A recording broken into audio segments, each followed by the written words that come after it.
पाकिस्तान में इस वक्त ब्रेन ड्रेन की जो सिचुएशन है वो खतरनाक हद तक बिगड़ चुकी है। आज की इस वीडियो में हम एक रिपोर्ट पर नज़र डालेंगे और देखेंगे कि ये सिचुएशन किस तरह पाकिस्तान की जड़ें खोखली कर रही है। हम देखेंगे कि इस साल पाकिस्तान से कितने यंग ग्रेजुएट्स मुल्क छोड़कर जा चुके हैं और जाने का सोच रहे हैं। कुछ ऐसी फिगर्स सामने आई हैं जो इस मुल्क के पॉलिसी मेकर्स की नींदें हराम करने के लिए काफ़ी होनी चाहिए। ये स्टोरी एक्सप्रेस ट्रिब्यून में भी पब्लिश हुई है और इस रिपोर्ट के मुताबिक रवां साल 2022 में तकरीबन 8 लाख यंग पाकिस्तानी इस मुल्क को छोड़ चुके हैं। और ये नंबर्स अगर हम कंपेयर करें पिछले साल के मुकाबले में, तो पिछले साल सिर्फ 2.25 लाख लोगों ने इस मुल्क को छोड़ा। 2020 में ये नंबर 3 लाख था और 2019 में ये नंबर 6 लाख के करीब था और इस साल ये नंबर 8 लाख के करीब है। इस रिपोर्ट के मुताबिक बहुत से पाकिस्तानी मिडल ईस्टर्न कंट्रीज़ में जा रहे हैं, जैसे कि सऊदी अरेबिया, यूएई, ये टॉप डेस्टिनेशंस हैं। उसके अलावा यूरोप है। ये ब्रेन ड्रेन जिसको हम कहते हैं, इसका क्या मतलब है? ब्रेन ड्रेन का मतलब है कि आपका जितना भी पढ़ा लिखा दिमाग है वो यहाँ से निकल रहा है, उसकी लीकेज हो रही है। कोई ऐसा सिस्टम है, जैसे कहते हैं नहीं कि आपकी नाली में लीकेज शुरू हो जाती है तो फिर वो कितना नुकसान करती है, तो ये पाकिस्तान में एक लीकेज हो रही है। ड्रेनेज, आपका ड्रेनेज सिस्टम वो तबाह हो गया है। ब्रेन ड्रेन, आपका जो बेस्ट ऑफ द माइंड्स हैं आपके पाकिस्तान के, वो मुल्क छोड़े हैं। और पेनफुल फिगर्स मैं अब आपके साथ शेयर करने लगा हूँ। ये रिपोर्ट कहती है 92,000 ग्रेजुएट्स, टॉप ग्रेजुएट्स, अच्छे पढ़े लिखे graduates plus 3.5 lakh trend workers, ये लोग मुल्क छोड़ के जा चुके हैं इस साल। 92,000 हाईली एजुकेटेड सिटीजन्स, जिसमें doctors, engineers, information technology experts और अकाउंटेंट्स। ओए हो सर, आपको पता है एक बंदा किसी भी मुल्क की तकदीर बदल सकता है। यहाँ पे हमारे 92,000 लोग, पढ़े लिखे लोग, एक्सपर्ट लोग अपनी अपनी फील्ड्स में, और वो भी वो फील्ड्स जो दुनिया में टॉप फील्ड्स मानी जाती हैं। Doctors, IT experts, engineers, accountants और स्किल्ड वर्कर्स, ये लोग इस वक्त मुल्क छोड़ रहे हैं। कहाँ एक बंदा जो पूरे मुल्क की तकदीर बदल सकता है, लेकिन ये 92,000 लोग इस चीज़ को तरजीह दे रहे हैं कि हम पाकिस्तान छोड़ जाएं। मतलब हमारा मुल्क, हमारे मुल्क का जो भी सिस्टम है, जो उनको वो तालीम दे रहा है, जो उनको वो हुनर सिखा रहा है, जो उनको वो स्किल्स सिखा रहा है, वो यहाँ पर यूज़ नहीं कर रहे, क्योंकि यहाँ पर अपॉर्चुनिटीज़ नहीं है। हमें ये बताया जाता है कि पाकिस्तान का एजुकेशन सिस्टम बहुत फारिग है। ये किसी हद तक तो दुरुस्त हो सकती है बात, लेकिन उसी एजुकेशन सिस्टम से निकले हुए लोग बाहर जा रहे हैं, अपनी एक्सपर्टीज़ बाहर दुनिया को दे रहे हैं। भाई, ये कोई सोच रहा है इस बारे में? कोई भी पॉलिसी मेकर इस हवाले से? ये आपका इतना बड़ा नेशनल सिक्योरिटी थ्रेट है जिसका किसी को अंदाज़ा ही कोई नहीं है। मतलब क्या कर रहे हैं यार आप अपने मुल्क के साथ? अपने जो पढ़े लिखे बच्चे हैं वो क्यों बाहर जाने का सोच रहे हैं? अभी एक पाइट का सर्वे भी आया है, उसमें भी तकरीबन आपकी 60 से 70% जो यंग पॉपुलेशन है वो मुल्क छोड़ने के लिए तैयार बैठी है कि अभी कोई जहाज़ आए और हम फ़ौरन बाहर चले जाएं। उनको क्यों नहीं एतमाद रहा अपने सिस्टम पे? ये बहुत बड़ा, ये रियासत के फेलियर की तरफ एक बहुत बड़ी डेवलपमेंट है कि आपके लोगों को, आपके यंग लोगों को आपके मुल्क पर एतबार ही ख़त्म हो गया। ये जनाजा है, ये स्टेट का जनाजा निकल रहा है। मैं कहूँगा ये साहिब हैसियत जो लोग हैं, जो इक़्तिदार में बैठे हैं, जो पॉलिसी मेकर्स हमारे बने बैठे हैं, कुछ सोचो भाई। जो आपने अपना पूरा एक बबल बनाया हुआ है ना, एक रियल इस्टेट का आपका बबल है और आपके चंद बिजनेसेस हैं जिनमें आप इन्वेस्ट करते हो, आप खुदा न खास्ता ये मुल्क तबाह हो गया ना, या दिवालिया हो गया, इस बबल से भी हवा निकल जाएगी। आप लोग पाकिस्तान को उस तरफ लेके जा रहे हो जहाँ पे वो पॉइंट ऑफ नो रिटर्न वाली बात है। आपने मुल्क दिवालिया होने के करीब लाकर खड़ा कर दिया है। आपका डिफ़ॉल्ट रिस्क कितना ज़्यादा है, आपकी इन्फ्लेशन 30% है, आपकी अनएम्प्लॉयमेंट की सिचुएशन वो कहाँ पर उसके फिगर्स टच करेंगे आप देख सकते हैं। तो इस सिचुएशन में कौन सी यूथ इस मुल्क में रहने को तरजीह देगी? आप देखें आपने क्या हाल कर दिया मुल्क का, स्पेशली ये पिछले अगर कुछ हम महीनों की बात करें तो इसमें ये क्या क्या डिज़ास्टर्स हुए हैं। ये जो हमारी एलीट अपना बिहेवियर चेंज नहीं कर रही, इसकी वजह से अभी फ़िलहाल इनको नुकसान फील नहीं हो रहा। इनको नुकसान फील कब होगा? जब खुदा न खास्ता ये मुल्क डिफ़ॉल्ट कर जाएगा ना और पैसे नहीं रहेंगे तेल देने के लिए, तब आप देखेंगे जब पूरी इकॉनमी आपकी कोलैप्स करेगी, क्योंकि आपका जो आपके लोग मतलब उनको तेल नहीं मिल रहा होगा खुदा ना खास्ता, तो फिर ये जब सारी इकॉनमी का पहिया बंद हो जाएगा तब आपकी ये जायदादें कौन खरीदेगा? ये जो आप लोगों को बेच रहे हैं, ये जो आप अपने बिजनेसेस करते हैं, ये जो आपने एक रेंट सीकिंग का बबल बनाया हुआ है रियल इस्टेट सेक्टर में, एक ही सेक्टर है जिससे हमारी स्टेट के लोग कमाते हैं, तो फिर वो बेचते किसको हैं? वो पाकिस्तानी लेते हैं ना, कौन फिर लेगा? अभी आप देखें ओवरसीज पाकिस्तानी भी पैसे भेजना उन्होंने बहुत कम कर दिया है। तो यहाँ पे जब आप बिजनेस फ्रेंडली एनवायरनमेंट बनाएंगे ही नहीं तो फॉरेन इन्वेस्टर तो दूर की बात है भाई, आपका अपना पाकिस्तानी उसको एतमाद नहीं रहा आप पर। लाहौला वाला कुआ था, सोचें ज़रा, जो यहाँ पे रह रहा है उसको एतमाद नहीं है, जो बाहर बैठा फॉरेन इन्वेस्टर जो अगर वो पाकिस्तानी है वो फिर भी सोच सकता है। आप देखें जो बाहर की इन्वेस्टमेंट है, जो चाइना का इन्वेस्टर है या अमेरिका का इन्वेस्टर है, वो क्यों यहाँ पर आपको पैसे लगाएगा? क्रेडिट रेटिंग एजेंसीज के मुताबिक आपकी जो रेटिंग्स हैं वो नेगेटिव में है, आपकी फटीचर पॉलिसीज़ की वजह से। अगर आपने अपनी रविश दुरुस्त ना की तो ये मुल्क बिल्कुल दिवालिया ही होगा जो आप लोग कर रहे हैं इसके साथ।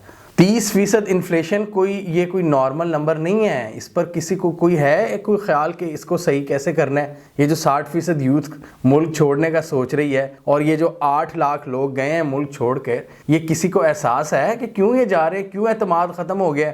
बिजनेस फ्रेंडली एनवायरनमेंट आप बनाते ही नहीं है यहाँ पर। अगर कोई यूथ यहाँ पर मतलब इतने ज़्यादा स्टार्टअप्स पाकिस्तानी शुरू कर सकते हैं और शुरू हुए भी हैं, लेकिन वो सस्टेनेबल नहीं होते क्योंकि एनवायरनमेंट ही नहीं है। आपने तो कंपनी रजिस्टर करने के लिए इतने प्रोसेस रखे हुए हैं।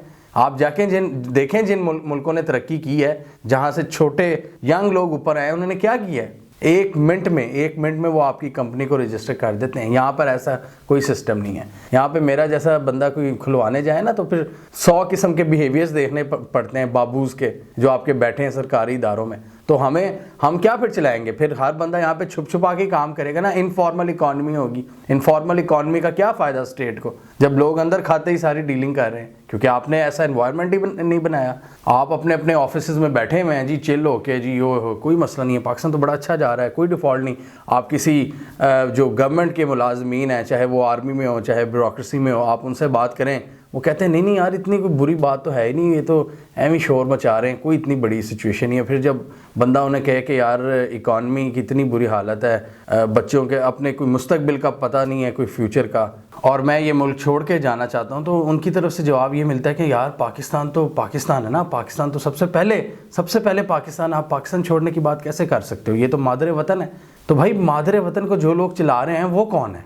उन्होंने क्या बिहेवियर्स अपने चेंज कर लिए हैं? मतलब ये जो सरकारी मुलाजमीन हैं या बड़े बड़े ओहदों पे पावरफुल इंस्टीट्यूशंस में लोग हैं, इनको तो लीगल प्रोटेक्शंस हासिल हैं, इनको तो इनके पीछे इनका इदारा खड़ा होता है। मेरे जैसे बंदे को अगर मैं इधर कोई बात कर देता हूँ, मुझे कोई पकड़ने आ जाता है, तो मेरे पीछे कौन आएगा? क्या मुझे पाकिस्तान का कानून तहफ़्फ़ुज़ देता है किसी चीज़ के बारे में?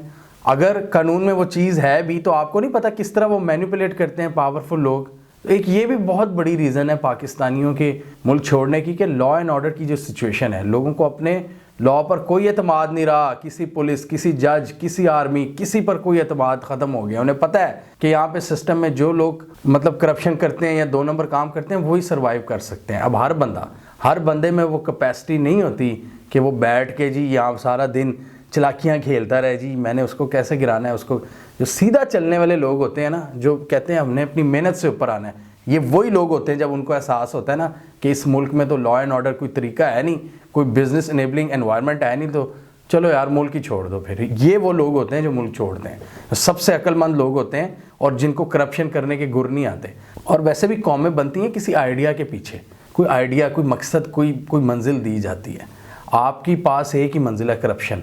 आपने वो मंजिल दी है। आप देखें जिस तरह करप्ट लोगों के केसेस माफ़ हो रहे हैं, उनको आगे लाया जा रहा है, उनको मुल्क की पूरी तंजीम साजी उनके हाथ में दी जा रही है उन लोगों के। तो फिर तो यही दूर से ऐसे बैठ के यही लगता है कि जी ये तो करप्शन हमारा मोटो है, हमारा जो मेन जो कौमी जो स्टेट की तरफ से पुश हो रही है जो चीज़ कि जी करप्शन करो, फिर आप बच जाओगे, तब आप रह सकते हो इस मुल्क में।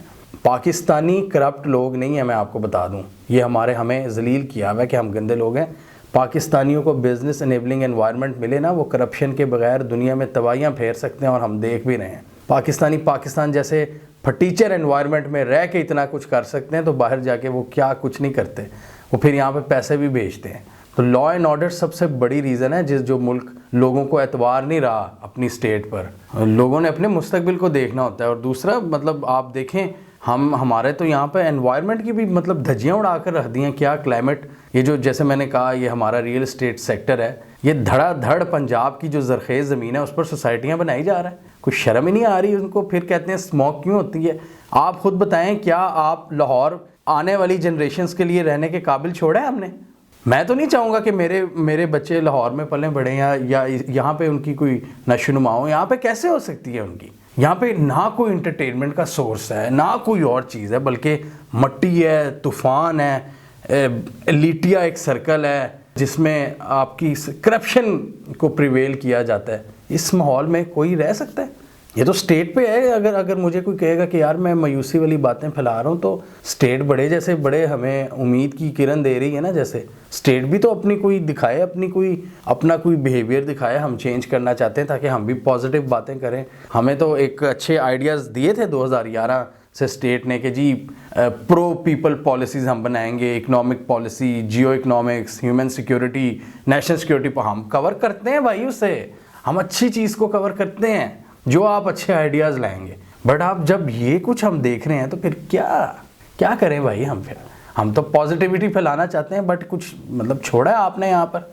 ना किसी गवर्नमेंट की मुद्दत पूरी होती है यहाँ पर। 6% ग्रोथ कोई गवर्नमेंट अचीव कर रही हो तो उसका तख्ता उल्ट दिया जाता है। ठीक है जी, फॉरेन एक्सचेंज रिजर्व कहाँ पर गिर जाते हैं, आपकी एक्सपोर्ट्स कहाँ पर गिर जाती है, इंडस्ट्री जो खड़ी हो रही थी वो कहाँ पर गिर जाती है, रेमिटेंसेस कहाँ पे गिर जाती है, जीडीपी ग्रोथ कहाँ पे गिर जाती है। तो फिर क्या मतलब ठेंगा तरक्की करनी है आपने? आप रहे अपने रियल एस्टेट सेक्टर में, फिर मज़े करें। फिर जब होगा ना, जब ये सारा फिर खुदा ना खास्ता इकॉनमी का कबाड़ा निकल गया तो फिर वो घर भी कोई नहीं ख़रीदने वाला होगा। सजा के रख देना एज अ म्यूज़ियम उन सोसाइटीज़ को जिनमें ज़ॉम्बीज़ रह रहे होंगे। पाकिस्तान में हर बंदे को कोई लीगल कवर या कोई लीगल प्रोटेक्शन या आइन या कानून में उसको कोई गारंटी नहीं है। तो वो कोई पागल का पुत्र नहीं है कि यहाँ पे इस तरह के एनवायरनमेंट में अपने बच्चों को वो बड़ा करे, जहाँ पे आपके इकॉनमी का जनाजा निकला हुआ है, जहाँ पे आपके एनवायरनमेंट का जनाजा निकला हुआ है, जहाँ पे आपकी सोसाइटी का जनाजा निकला हुआ है। तो क्या करें अब क्या कह सकते हैं, क्या कहें? Wake up before it's too late. It's too late already, it's beyond repair now. और ये अल्लाह की कोई करिश्मा ही अब हमें बचा सकता है। हमारे बिहेवियर्स तो चेंज होते नहीं नज़र आ रहे। तो क्या ख्याल है फिर? छोड़ें मुल्क, छोड़ें मिलके इकट्ठे मुल्क जिनमें कैपेसिटी है। और ऑब्वियसली ये भी कोई आसान काम नहीं है मुल्क छोड़ना कोई भी। तो ये भी अल्लाह सबकी मदद करे, सबकी आसानियाँ फरमाए। अल्लाह ताला हमारे मुल्क में ही ऐसे हालात पैदा करे कि हमें बाहर जाने की ज़रूरत ना हो। एक टिपिकल दुआ के साथ इस वीडियो का इख्तिताम कर रहा हूँ। आपके ख़्याल से ऐसी सिचुएशन में आप क्या समझते हैं? क्या मुल्क छोड़ देना चाहिए या यहाँ रह के एक 24 आवर्स जो एक चैलेंजिंग एनवायरनमेंट है उसमें हमें स्ट्रगल करनी चाहिए, सरवाइव करना चाहिए? बचपन से ही वैसे तो यही सुनते आ रहे हैं कि मुल्क नाजुक दौर से गुजर रहा है। कमेंट कीजिए। इसके अलावा हमारा यूट्यूब चैनल सब्सक्राइब करना, साथ ही वो बेल आइकॉन भी दबा लें ताकि वो स्टोरीज़ दुनिया भर से, पाकिस्तान से जिनकी मेन स्ट्रीम मीडिया पर प्रॉपर कवरेज नहीं होती, हमारे प्लेटफॉर्म के थ्रू आप तक टाइम पर पहुंच जाएं।